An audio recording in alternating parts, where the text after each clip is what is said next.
Assalamualaikum warahmatullahi wabarakatuh. Di sini saya akan mempresentasikan hasil dari evaluasi sebuah sistem, yaitu sistem monitoring suhu, kelembapan cahaya, dan intensitas cahaya dari sebuah rumah sakit dengan studi kasus yaitu Rumah Sakit Umum Prasetya Bunda. Sebelum itu perkenalkan, nama saya Muhammad Nafis Rafka dengan NPM 23707055. Saya ditemani oleh rekan-rekan saya. Baik, nama saya Muhammad Iqbal Fariji dengan nomor pokok mahasiswa saya 237007041. Oke, saya Cindy Fauzia dengan NPM 237007046. Saya Rafkoto Kabi dengan NPM 237007059. Oke, untuk pembahasan yang pertama itu adalah pendahuluan. Oke. Baik, di sini saya akan menjelaskan pendahuluan. Yang pertama adalah latar belakang. Perkembangan teknologi informasi telah mendorong transformasi signifikan di sektor kesehatan termasuk dalam pengelolaan lingkungan fisik rumah sakit. Nah, parameter seperti suhu, kelembapan, dan intensitas cahaya sangat krusial di area sensitif seperti farmasi, laboratorium, ICU, dan penyimpanan vaksin karena fluktuasinya dapat mempengaruhi kualitas obat, stabilitas alat medis, kenyamanan pasien, serta efektivitas layanan medis. Nah, Rumah Sakit Umum Prasetya Bunda ini di Tasikmalaya telah menerapkan sistem monitoring suhu, kelembapan, dan intensitas cahaya untuk memantau parameter tersebut secara real time, memungkinkan deteksi dini, penyimpangan, dan dokumentasi historis untuk audit. Namun, keberadaan sistem saja tidak cukup, diperlukan tata kelola teknologi informasi yang baik agar si sistem ini beroperasi efektif, efisien, dan selaras dengan tujuan organisasi. Kemudian selanjutnya ada rumusan masalah. Yang pertama, rumusan masalahnya, bagaimana capability level tata kelola layanan teknologi informasi untuk sistem monitoring suhu, kelembapan, dan intensitas cahaya di Rumah Sakit Umum Prasetya Bunda saat ini berdasarkan domain IDM dan MEA dalam framework COVID 2019. Yang kedua, sejauh manakah analisis kesenjangan atau gap antara tingkat capability tata kelola teknologi informasi saat ini dengan tingkat kematangan yang diharapkan oleh si Rumah Sakit Umum Prasetya Bunda ini. Selanjutnya ada tujuan. Tujuan kami melakukan penelitian ini itu untuk mengevaluasi tingkat kapabilitas sistem monitoring suhu, kelembapan, dan juga intensitas cahaya di Rumah Sakit Umum Prasetya Bunda menggunakan framework COVID 2019. Nah, fokusnya ini mencakup efektivitas operasional, kepatuhan standar kesehatan, pengolahan resiko, akurasi data, serta keandalan sistem dalam mendukung audit dan kualitas layanan. Penelitian ini juga menilai kesenjangan antara kapabilitas saat ini dan tingkat yang dibutuhkan sesuai kebutuhan strategis dan operasional rumah sakit. Selanjutnya, ada batasan penelitian kami. Yang pertama, penelitian ini difokuskan pada evaluasi tata kelola layanan teknologi informasi pada sistem monitoring suhu, kelembapan, dan intensitas cahaya di RSU Prasetya Bunda. Yang kedua, evaluasi ini menggunakan framework COVID 2019, khususnya pada domain IDM dan MEA. Yang ketiga, ada analisis ini dibatasi hanya pada capability level dan kesenjangan antara kondisi saat ini dan yang akan diharapkan nanti. Selanjutnya ada data diperoleh melalui wawancara, observasi, dan dokumentasi internal. Yang terakhir, rekomendasi hanya mencakup aspek tata kelola dan efektivitas layanan teknologi informasi, bukan pengembangan teknis sistem.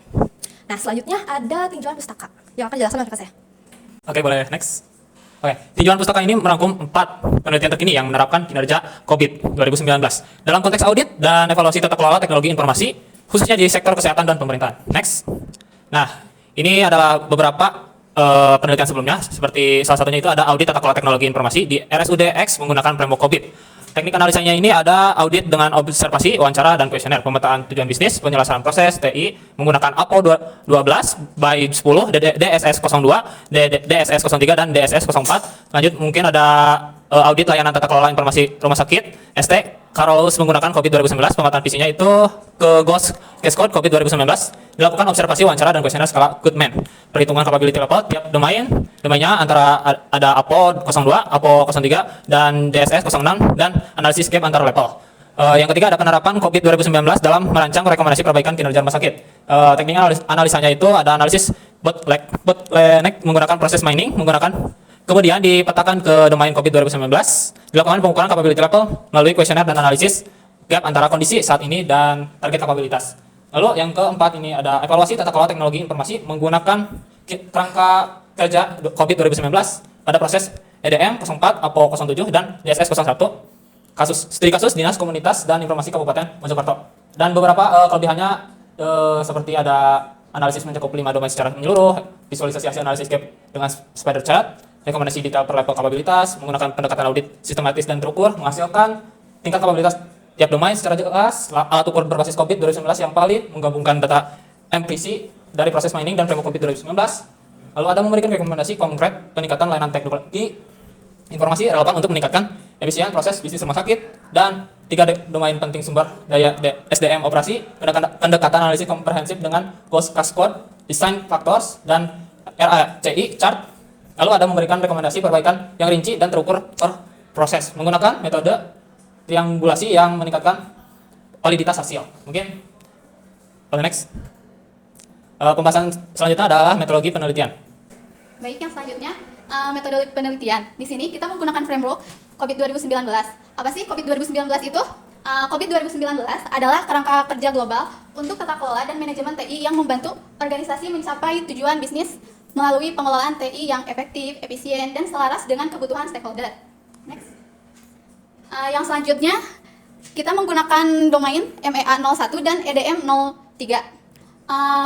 MEA adalah salah satu domain dalam kerangka kerja COVID 2019 yang berfokus pada pemantauan, evaluasi, dan penilaian kinerja, serta kepatuhan sistem teknologi informasi terhadap standar dan kebijakan. Alasan kita mengambil domain MEA yaitu karena relevansinya dengan sistem monitoring suhu, kelembapan, dan intensitas cahaya di Rumah Sakit Umum Prasetya Bunda. Proses ini menilai sejauh mana rumah sakit mampu mengukur akurasi data, merespon anomali secara tepat waktu, serta memastikan kepatuhan terhadap regulasi layanan kesehatan. Yang kedua, ada domain EDM yang merupakan domain COVID 2019 yang menekankan peran tata kelola oleh manajemen puncak dalam mengevaluasi strategi TI. Alasan kita memilih EDM 03 karena selaras dengan Enterprise Goal EG Manage Business Risk yang penting dalam menjaga kendala sistem monitoring lingkungan kritis di rumah sakit. Next. Yang selanjutnya itu metode pengumpulan data. Penelitian ini menggunakan pendekatan kuantitatif dan kualitatif melalui 3 metode utama, yaitu wawancara dengan pihak terkait langsung untuk memperoleh informasi mendalam mengenai praktik tata kelola TI. Yang kedua, observasi non-partisipan dilakukan langsung di lokasi rumah sakit untuk melihat langsung penerapan sistem monitoring. Yang terakhir, ada kuesioner yang disusun berdasarkan aktivitas pada setiap level kapabilitas COVID 2019 dan pemetaan komponen COVID 2019. Next. Yang selanjutnya adalah hasil dan pembahasan. Oke, sekarang adalah hasil dan pembahasan. Boleh di next slide selanjutnya. Yang pertama itu kita akan membahas tentang permasalahan perusahaan.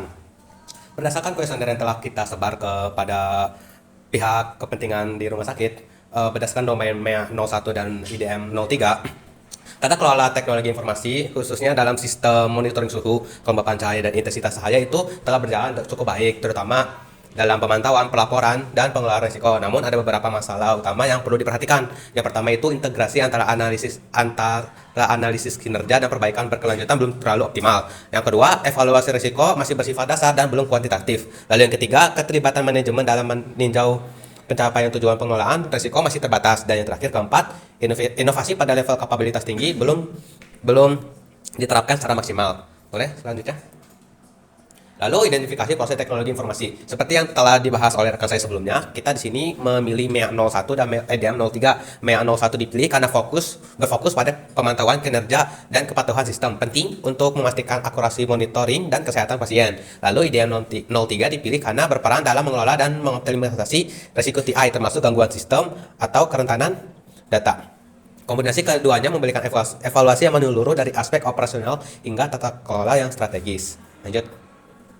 Yang pertama saya akan membahas tentang MEA 01, yaitu Manage Performance and Conformance Monitoring. Domain MEA 01 menunjukkan kapabilitas yang tinggi hingga mencapai level 5. Semua levelnya itu tercapai dengan rata-rata level sekitar 92,5%. Pada level 4 dan level 5, semua level memperoleh status fully. Namun, pada skor level 3, skornya sedikit lebih rendah, sekitar 86,5%. Ini menunjukkan adanya kurang analisis kuantitatif seperti benchmarking, industri, dan integritas metrik dalam dashboard manajemen.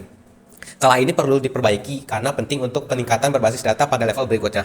Boleh dilanjut? Bisa dilihat dari grafik ini, capability level 2 sekitar 94, hampir mendekati 95%, level 3 sekitar 86,5%, dan capability level 4 dan 5 sekitar 92,5%. Boleh lanjut. Lalu IDM 03 ensure risk optimization. Domain IDM 03 menunjukkan kematangan yang tinggi dengan seluruh capability level dengan rata-rata 92,5% dan menunjukkan status fully. Pada level 2 sampai 4, risiko TI telah diidentifikasi, dinilai, dan dimitigasi secara konsisten. Namun pada level 3 skor sedikit lebih rendah sekitar 92,5% karena ini masih perlu untuk dievaluasi pada dominan kualitatif dan belum berbasis indikator yang terukur. Boleh dilanjut? Bisa dilihat dari grafik berikut. Capability level 2 sekitar 95, capability level 3 88% dan capability level 4 sekitar 92. Boleh dilanjut?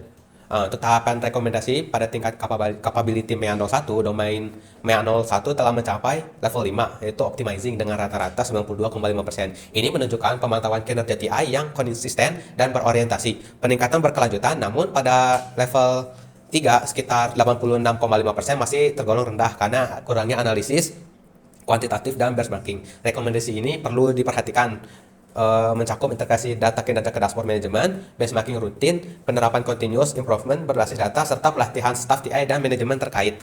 Lanjut.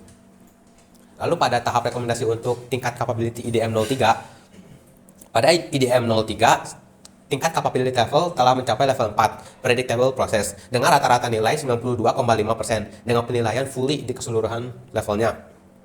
Dan ini menandakan bahwa risiko TI yang sistem menandakan pengelolaan risiko TI yang sistematis, terdokumentasi dan terintegrasi dengan strategi bisnis. Namun terjadi penurunan pada level 3 sekitar 92,5%. Ini mencerminkan bahwa evaluasi risiko masih bersifat kualitatif, belum sepenuhnya berbasis indikator terukur. Untuk rekomendasinya itu mencakup pengembangan model risiko kuantitatif dengan metrik objektif serta peningkatan keterlibatan manajemen puncak dalam tinjauan risiko. Lalu pemanfaatan sistem monitoring risiko yang terhubung langsung dengan operasional rumah sakit. Lalu yang ketiga, dorongan inovasi menuju level 5 melalui penerapan teknologi analitik prediktif untuk manajemen risiko. Kita sudah masuk pada kesimpulan. Kesimpulannya itu adalah analisis capability level terhadap domain MEA dan EDM menunjukkan bahwa tata kelola TI di RSU Prasetya Bunda ini telah mencapai kematangan tinggi level 4 sampai 5 dengan status full.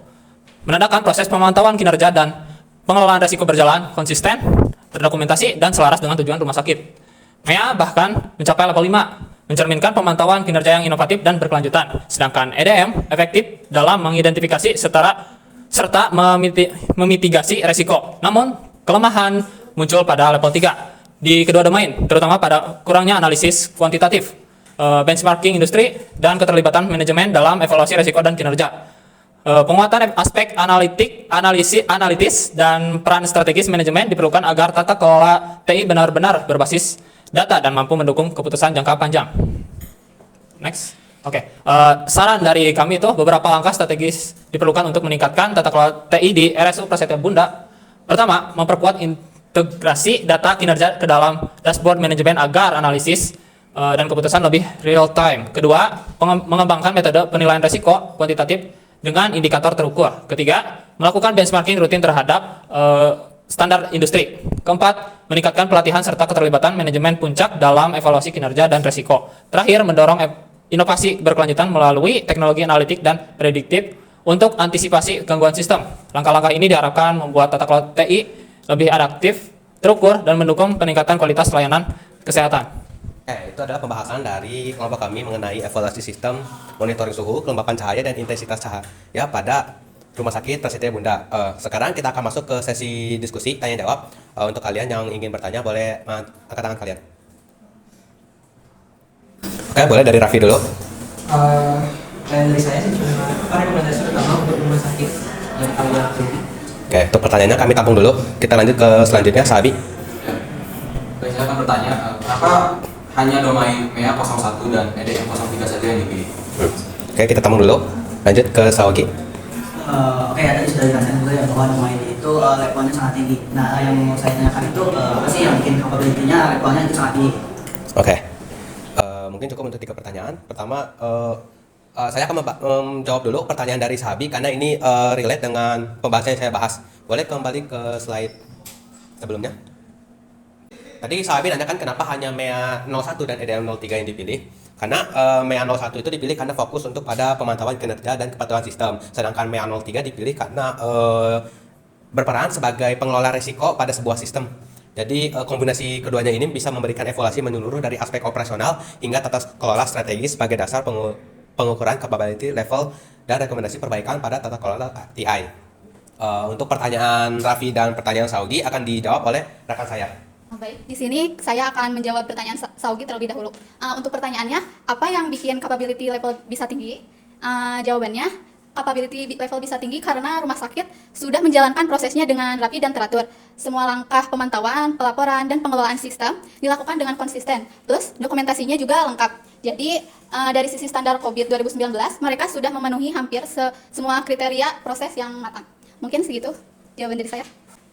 Oke, untuk pertanyaan dari Rapi, rekomendasinya itu perbaikan analisis kinerja dengan data yang lebih detail, tingkatkan penilaian risiko secara kuantitatif, libatkan manajemen lebih aktif, dan gunakan dashboard atau tool yang bikin monitoring itu lebih real time dan mudah dievaluasi. Mungkin sekian. Baik, sekian presentasi dari kelompok kami. Bila ada pertanyaan lebih lanjut, boleh bertanya pada kolom komentar. Sekian, wabillahi taufiq walhidayah. Wassalamualaikum warahmatullahi wabarakatuh.